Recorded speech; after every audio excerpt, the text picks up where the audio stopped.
Hello mga kainday anundong, happy Sunday everyone. So as you can see, nit-nit na kayo diri sa among dapit. But actually guys, it's still 5 p.m. in the afternoon. Because today it's Sunday, adlaw sa pagbisita sa tuang balaan nga simbahan.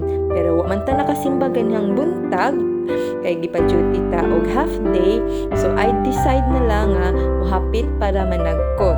So di na to kalimtan guys ang magpasalamat sa tong balaang Ginoo sa tanang grasya nga ato ang nadawat. Bisan sa mga kalisod nga atong na-encounter, kung magpasalamat gihapon ta kaniya kay kung naalantay faith sa iyaha, di jud ta niya pasagdan. So nanagkot ko diri, nagpasalamat ko sa matag adlaw nga grasya nga ako ang nadawat, especially na sa ako ang pamilya sa pag-uban niya kanunay nga wa in taon niya pasagdi. So dili na to angay ikalimtan guys ang magpasalamat o pag-ampo kaniya matag